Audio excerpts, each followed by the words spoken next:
Boa noite a todos, eu sou o professor Johnny. Se você gosta do que colocamos aqui nesse canal, se inscreva e as bênçãos do Senhor irá alcançar a sua vida com o conhecimento que Deus tem passado a nós. Então aqui nós vamos estudar a lição 4, de 26 de abril de 2020, a iluminação espiritual do crente. Esse é o tema da revista da escola dominical. Então, quando falamos de iluminação, estamos falando de iluminação. Não estamos falando de revelação. Que iluminação é uma coisa, revelação é outra coisa. Há muitas pessoas que vão ler a palavra do Senhor nos púlpitos, elas dizem assim: Deus me revelou a palavra. Isso não é verdade, não existe isso. A palavra já foi revelada, ela não pode ser revelada. O que acontece é que, então, quando uma pessoa lê um texto e tem um entendimento daquele texto, isso não é revelação. O que aconteceu é que ela teve uma iluminação do Espírito Santo para entender aquele texto e passar esse entendimento para as pessoas que estão lhe ouvindo.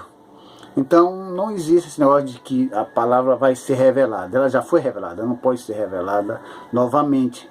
Ela já está aí como a única profecia genuína e que não há falhas. Então o que acontece? Nós somos iluminados sobre um texto e o Espírito Santo nos dá o entendimento daquele texto. Por que eu falo de iluminação e de revelação acerca da palavra? É porque existe o pré-bíblico e o pós-bíblico. No pré-bíblico, Deus escolhe quase 40 pessoas que escreveram, e essas pessoas foram inspiradas pelo Espírito Santo.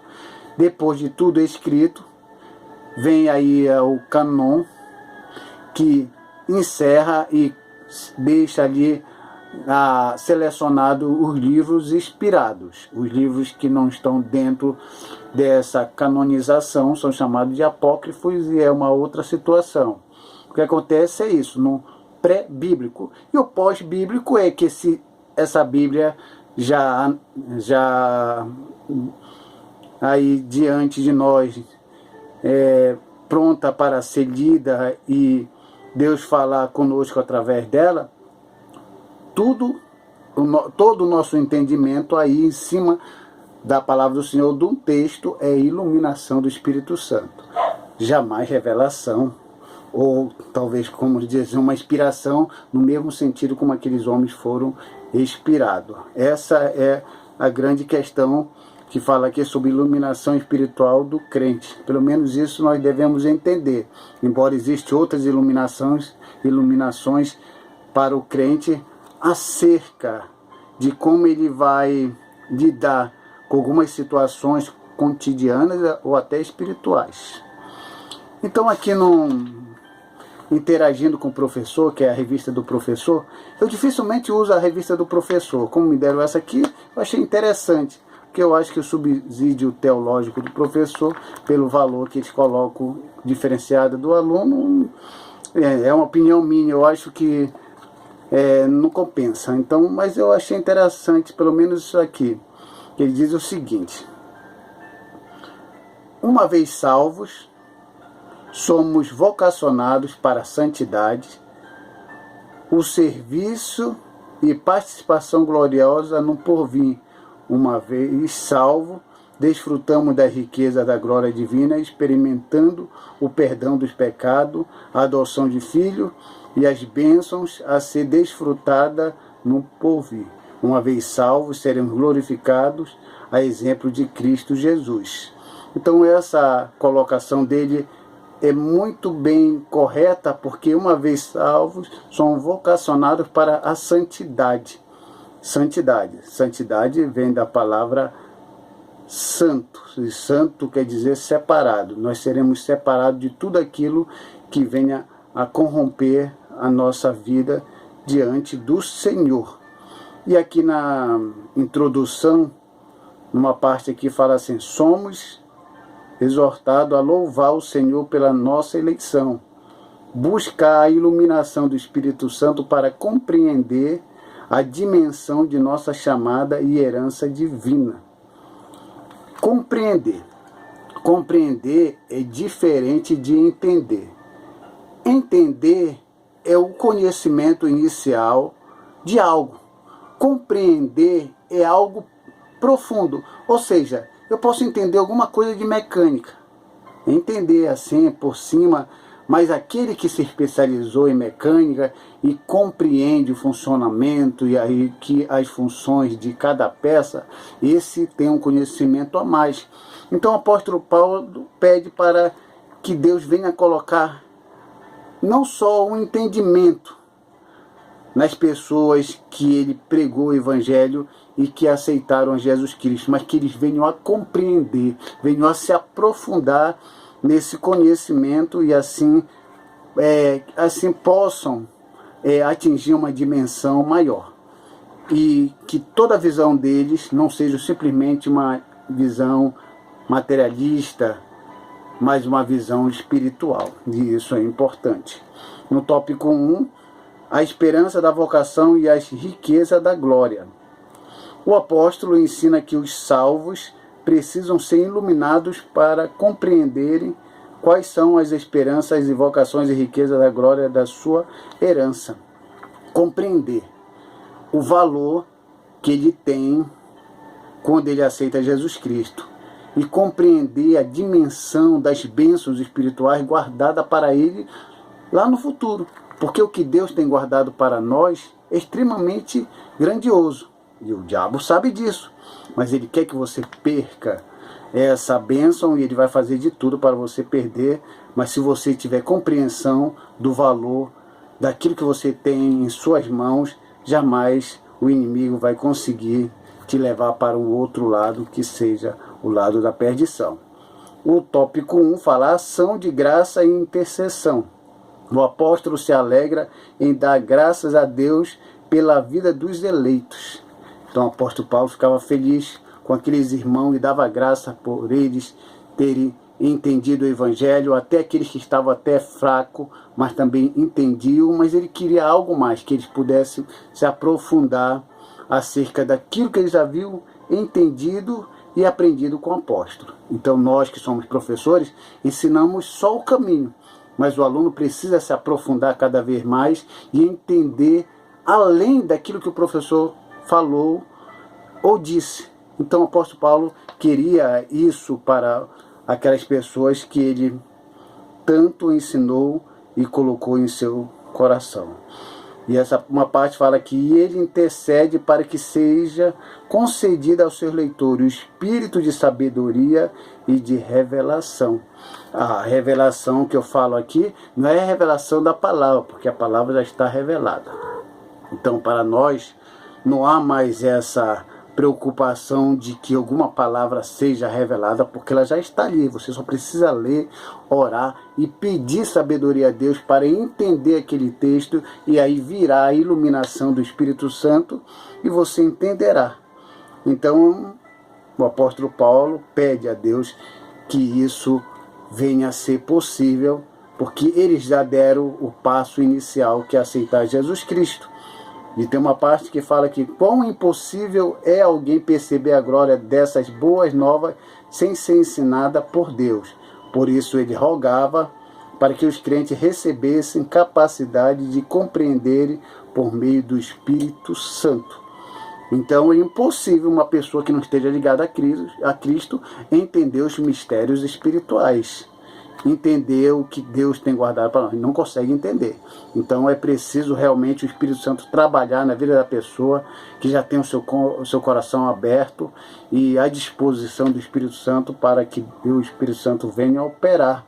E subtópico 2, esperança da vocação. Tem uma parte que diz assim: assim eles seriam capazes de experimentar e conhecer profunda e espiritualmente os privilégios de serem vocacionados. Esperança divide-se pelo menos em 3 aspectos. Deus chamou pessoas no passado.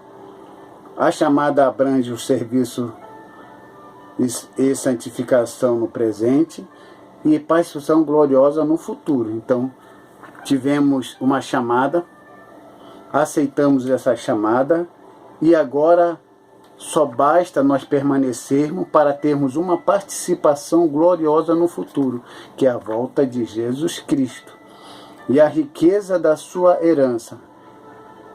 Já o termo riqueza refere-se a maravilhosa bênção que acompanham o plano da salvação, tais como o perdão dos pecados, a adoção de filho e as bênçãos que serão desfrutadas no porvir. Então essas são as nossas riquezas. Primeiramente, o perdão dos pecados. Deus nos perdoou. Deixamos de ser pecadores? Não. Qual é a diferença de nós sermos pecadores e o mundo está no pecado?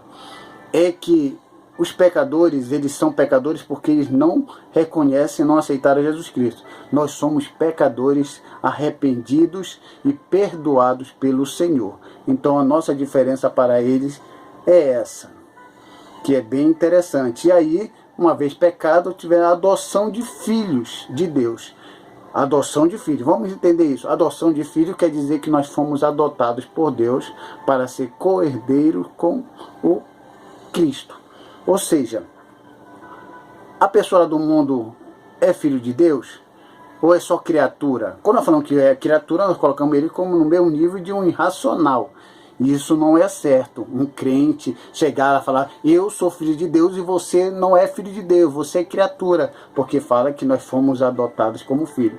Mas essa expressão é ofensiva e não salva e não toca coração de ninguém. O que acontece na realidade é que quando Adão e Eva pecaram contra o Senhor, eles deixaram de ser filhos de Deus? Não. O pecador deixou de ser filho de Deus? Não. Eles são filhos por criação. Todos que não aceitaram a Cristo são filhos por criação. Quando aceita e reconhece o sacrifício de Cristo, aí sobe um degrau, que é filho por adoção. Mas não é só criatura. Não fique chamando as pessoas de criatura aí, que em outras palavras você está chamando a pessoa de irracional, como cachorro, qualquer outra coisa. Não. A pessoa lá que não aceitou Jesus é filho por criação, e nós somos filhos por criação. Por aceitar Cristo, recebemos um grau especial, que é filho por adoção. Então é muito melhor você tratar as pessoas assim, porque isso é mais certo. E as bênçãos que serão desfrutadas no porvir. Isso aí é certo. Quem perseverar até o fim será salvo. Então a salvação é algo específico de Deus para o homem. Mas o homem precisa ali, com a ajuda do Espírito Santo, com as indicações que Deus nos dá sobre as coisas que podem nos desviar das coisas certas. E se nós prestarmos bem atenção e colocarmos ela no coração, claro que nós vamos conseguir chegar lá. E isso é importante para todo cristão. E subtópico 2, sobre a excelente grandeza e força do poder divino. Sobre excelência, tópico 1, sobre excelência e grandeza do seu poder. Então isso aqui é algo extraordinário, porque quando se traz sobre a excelência, quer dizer que existem várias situações em que coloca no grego, por exemplo, eu não vou pronunciar agora aqui porque não dá tempo que tem que explicar, mas todas essas palavras no grego que traz um tipo de poder, um tipo de posição superior, a sobre-excelência que Deus nos coloca, é um poder que está acima de todos os poderes. Ou qualquer coisa que você considere forte, o que Deus tem atribuído a nós é muito mais forte, muito maior do que tudo isso. Então a parte fala que a repetição desse termo indica que apenas a maior de todos os poderes é capaz de realizar a transformação e salvação do homem, e que somente um poder tão grande assim pode operar e concretizar as bênçãos inclusas na esperança e vocação da riqueza da herança. Então, automaticamente, só um poder vindo da parte de Deus pode superar todas essas situações. E aqui o tópico 3, Cristo, nosso exemplo de exaltação. Por que Cristo é nosso exemplo de exaltação? No tópico 1 diz que ele é a primícia dos que dormem. No tópico 2, Cristo é elevado à direita de Deus. E no tópico 3, Cristo é exaltado sobremaneira. Então essa exaltação de Cristo, que ele é a primícia dos que dormem, traz alguma certa dúvida. Alguém diz assim, não, mas se ele é a primícia dos que dormem, Lázaro morreu e ressuscitou. Outras pessoas morreram e ressuscitaram. Jesus morreu e ressuscitou. A única diferença que Lázaro morreu e ressuscitou, mas voltou a morrer. E aqueles voltaram a morrer, mas Cristo morreu e ressuscitou para não morrer. É por isso que ele é a primícia dos que dormem, para as pessoas que não conseguem compreender essa parte. Então isso nos garante a ressurreição no último dia. Iremos morrer e ressuscitar para nunca mais morrer.